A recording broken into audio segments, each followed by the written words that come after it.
Lecteur, lectrice, bonjour. Gracieuse Robert, autrice hybride pour te faire lire et pas que ses livres.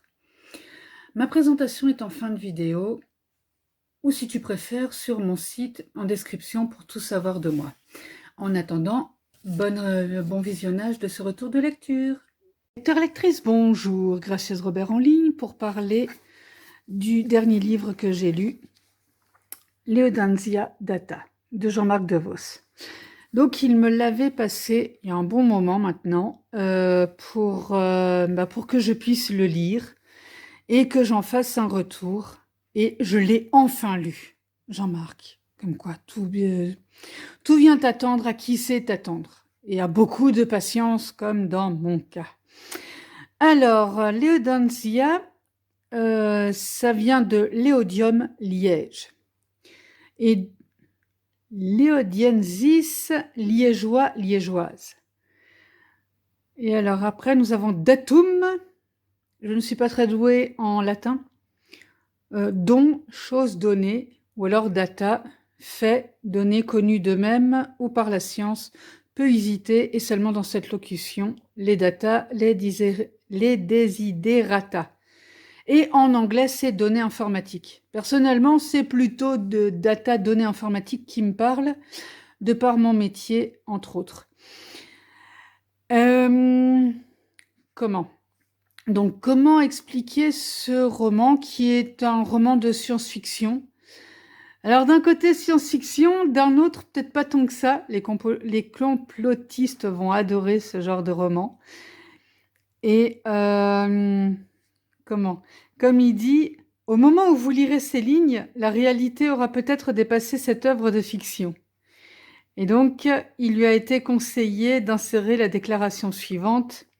Toute ressemblance avec des personnes ou des événements existants ou ayant existé ne serait que pure coïncidence. Voilà. Et alors, après, il ajoute, afin de préserver son patrimoine et son intégrité physique, que la Trans-Equities Optimization et Ahsoka Intelligence sont le pur fruit de son imagination et ne peuvent être en aucun cas comparés à des sociétés existantes. Quel dommage, les complotistes étaient là et tous étaient tout fous. Eh ben non, ça n'existe pas vraiment. Par contre, ce qui existe vraiment, c'est la ville de Liège, en Belgique. Et donc, les différents quartiers dont il parle, parce que, ça y est, je commence déjà à avoir des trous. Il parle de certaines places à Liège, de la gare de Liège-Guillemins. En Belgique, on a eu l'habitude de faire beaucoup de blagues parce que cette gare a mis plus de 10 ans à être mise en place. Par contre, si vous devez passer en Belgique, je vous recommande vraiment d'aller la visiter parce qu'elle est magnifique. Et donc, c'est ça le côté sympa aussi, c'est que tout se passe dans une ville qui existe vraiment. Et donc, pour ceux qui connaissent la ville, ça va les amuser de voir, de resituer certaines actions dans la ville réelle. Mais bon, comme il disait, c'est comment les sociétés déjà? J'ai du mal avec les noms, hein, souvent. La Trans et Ahsoka n'existent pas. Donc, ne vous imaginez pas trouver des locaux qui ont l'air un peu déserts ou un bâtiment un peu abandonné en vous disant ah bah tiens ça c'est pas occupé mais peut-être que là il y a une société secrète peut-être qu'il y en a vraiment une hein, mais ça ne sera pas celle-là ou alors c'est quelqu'un qui a décidé de faire en sorte que la fiction dépasse la réalité et de monter une société secrète dans ces locaux qui s'appellera la Trans. Alors l'action démarre en mai 2019 avec une jeune femme qui s'appelle Yolène et qui est une bête de maths. Donc elle est recrutée par un homme qui lui propose un pont d'or, mais le truc qu'on n'imaginerait nulle part. Mais bien sûr, quand on nous propose un pont d'or comme ça, il y a des conditions respectées et notamment le plus grand secret. Donc moi, je vais devoir garder aussi le plus grand secret pour certaines choses parce que je n'ai absolument pas envie de vous raconter toute l'action parce que sinon ça va perdre de sa saveur. Donc que dire? Donc il lui propose un pont d'or et que, on voit que, comment dire? Il connaît très, très bien son parcours, son histoire, il sait tout. Et donc c'est vrai que quelque part c'est assez flippant. Alors après, ce que je trouve de très contemporain dans ce roman, loin de moi l'idée d'aller donner mon avis personnel, même si, en tant que lectrice, j'estime que je peux le donner. Et si vous n'êtes pas d'accord, bah, j'ai les commentaires où nous pouvons en discuter de manière civilisée. Mais je trouve qu'actuellement, on laisse déjà plein d'informations sur nous. Que ce soit bah, sur quand on passe une commande en ligne, on laisse notre adresse, on laisse par exemple notre numéro de carte bancaire. Même si on ne l'enregistre pas forcément. Quand on est sur les réseaux sociaux, bah, on va peut-être laisser notre identité réelle, ou alors on va dire que on est le frère ou la sœur de un tel, on habite dans telle ville. Enfin, il y a plein plein d'infos qui transitent déjà. Et quand on veut prendre le temps de connaître quelqu'un un minimum, il y a des moments, il suffit de taper son nom sur Google et on trouve tout un cumul d'informations.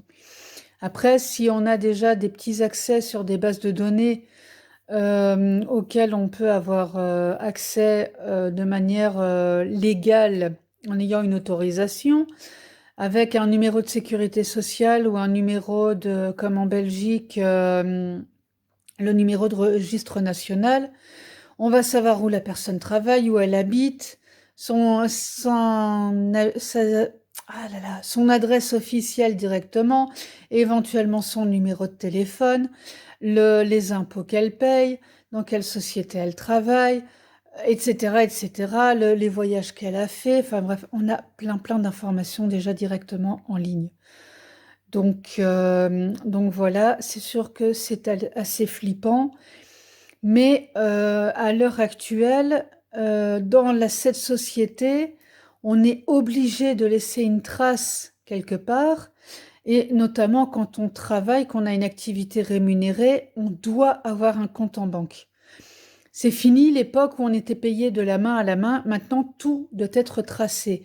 Et la société évolue vers quelque chose où on trace tout ce qu'on fait. Alors si en plus on a Google Maps sur son téléphone et qu'on part n'importe où avec son téléphone, eh ben voilà, on est tracé de partout. Parce que, enfin, je dis ça parce que, bah, justement, Google Maps étant mon meilleur ami parce que j'ai un sens de l'orientation assez déplorable, il m'a envoyé mon petit récapitulatif des villes que j'ai visitées au courant du mois d'avril, parce que je suis en train de tourner cette vidéo en mai. Voilà, alors d'un côté oui c'est assez flippant, et d'un autre côté, bah, par exemple, j'estime que si j'ai un accident sur la route et qu'ils consultent mon dossier médical, qu'ils savent que je suis allergique à tel médicament, ou alors que j'ai tel problème de santé et que ça leur permet de me soigner plus vite ou de meilleure manière et de m'éviter d'avoir des graves complications, je trouve que c'est aussi pas mal.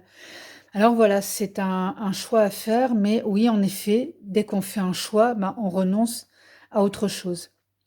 Ça, c'est évident. Et c'est aussi un peu le nœud de ce roman, c'est que quand Yolène décide de faire un choix, elle va renoncer à d'autres choses et elle va rentrer dans un système où elle va devoir respecter certaines règles. Ce que j'ai apprécié dans ce roman aussi, c'est le côté féministe. Alors, bah, merci à l'auteur parce que il donne le pouvoir aux femmes. Il explique que, enfin, il explique, c'est un message qui est dit clairement par une des protagonistes dont je suis en train de chercher le prénom, parce que je l'ai oublié comme d'habitude. Il explique que ce n'est pas parce que c'est une femme qu'elle va réagir de telle ou telle manière. Non, elle va juste réagir comme ça parce qu'elle est énervée. Voilà, c'est pas parce que c'est une femme, parce qu'elle est dans la mauvaise période du mois ou je ne sais quoi. Non, elle a juste le droit de réagir comme ça. Et si elle a envie de te mettre une tape sur le postérieur d'un mec qui était complètement, comment? comment on dit, consentant, eh bien, elle le fait et elle l'assume. Et si les autres qui travaillent autour d'elle ne sont pas d'accord, elle les envoie promener et c'est réglé. Oui, cette femme est mon idole, c'est pour ça que je suis en train de chercher son prénom. Le problème, c'est qu'elle arrive un peu plus tard dans l'histoire et que du coup, j'ai un peu de mal à la retrouver. Donc voilà, c'est aussi le côté très sympa de l'histoire, c'est que il donne un très beau rôle aux femmes qui sont dans l'histoire. Et justement, je pense que le message de ce roman, c'est les apparences sont bien trompeuses. Parce que on part dans une direction et toute l'histoire est autour d'un jeu de dupes. Et c'est ça que j'ai trouvé très sympa. Parce que personnellement, je suis pas une grande fanatique de polar ou de thriller. Mais j'en lis parfois, je suis une grande fan de Stephen King, donc on va me dire: «Mais t'aimes pas les thrillers, mais tu lis Stephen King?» Ben oui, c'est parce que je suis pas dans la grande mode, mais par contre, c'est vrai que quand c'est bien goupillé, franchement, je suis la première à arriver pour le lire, et puis après, une fois que j'ai terminé le livre, je dis: «Ah, je m'y attendais pas, c'est trop cool!» Parce que voilà, quand c'est bien écrit et quand on a bien réussi à tenir le lecteur en haleine, bah, c'est génial parce que, on peut donner des indices qui vont, comment? Qui vont faire que le lecteur va partir sur une hypothèse et s'apercevoir au fur et à mesure du temps que non, il s'est complètement fourvoyé et qu'il a un peu trop marché vite dans les indices que l'auteur a donnés et qui font que, bah, ça, comment? Ça donne aussi l'intérêt que, bah, comment? On n'est pas des si bons enquêteurs que ça, en fin de compte. Je vais faire une légère pause pour retrouver le prénom de ma copine parce que je tiens à la signaler, parce que cette femme est devenue mon idole de la semaine. Parce que je pense qu'à ma prochaine lecture, je vais trouver une nouvelle idole. Donc une petite pause pour retrouver son prénom. Hildegarde Rupertsberg, voilà, alias Hype. Et donc elle a travaillé avec Yolène pendant longtemps et elle l'appelle LOL. Donc nous avons LOL et Hype. Et déjà ça aussi, ça m'a fait beaucoup rire.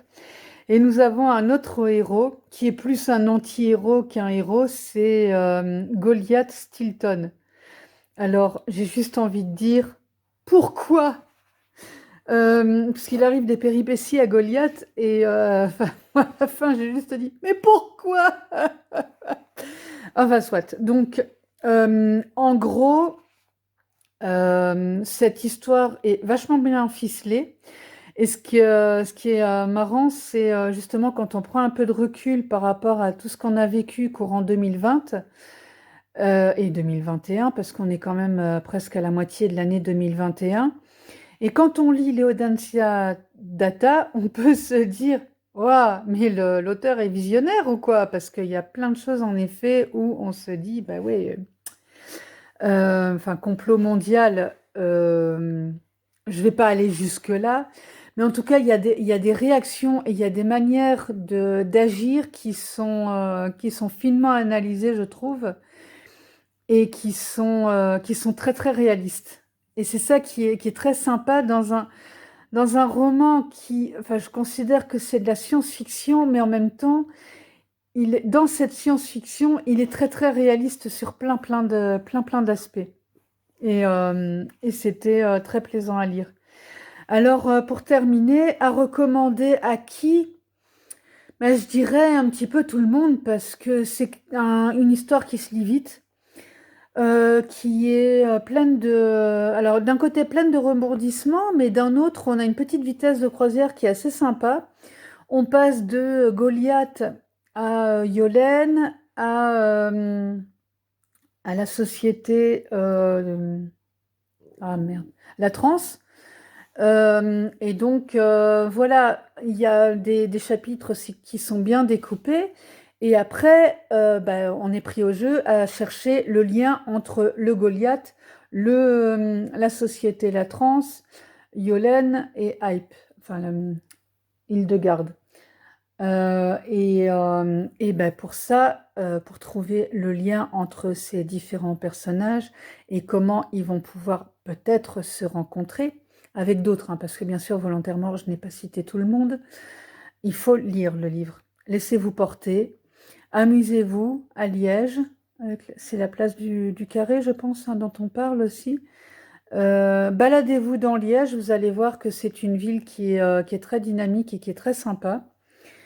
Et surtout, bah, pensez à moi quand vous lirez les réflexions bien tranchées de Hype. Voilà, pour ceux qui ne me connaissent pas encore, la présentation arrive, donc je vous dis à très vite pour d'autres lectures. Alors, si tu veux tout savoir sur moi, je suis une autrice hybride. J'ai écrit des romans feel good, Ma vie en blog 1 et 2. Les voyages forment la jeunesse, donc normalement il devrait y avoir 4 tomes, et à l'heure actuelle, au moment où cette vidéo est faite, il y en a 2. Les voyages forment la jeunesse, l'Italie, les voyages forment la jeunesse, la France, et les voyages forment la jeunesse, les Antilles, est en cours de préparation. J'ai aussi écrit des notices et des nouvelles, alors gracieuse tribulation d'une brouette pour rire, et tu peux trouver des horoscopes gratuits sur mon site ou sur cette chaîne, lus par mes soins, pour rire aussi. Sur cette chaîne, tu vas trouver aussi des retours d'expérience de mon projet Ulule, de mes masterclass et d'autres formations que j'ai suivies. Alors, abonne-toi, active la cloche pour être informé des nouvelles vidéos qui sont disponibles. Laisse un petit pouce bleu pour soutenir la chaîne. Et si tu veux rejoindre la team des gracieux tipeurs qui est en construction actuellement, parce que j'en ai pas fait beaucoup de publicité, tu peux aussi me soutenir sur Utip, soit en regardant des pubs, soit en faisant un petit versement. Toute somme est bienvenue. Oui, rassure-toi, elle va servir à payer mon chocolat et ma bière.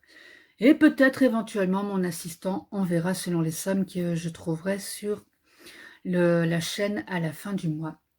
À très vite!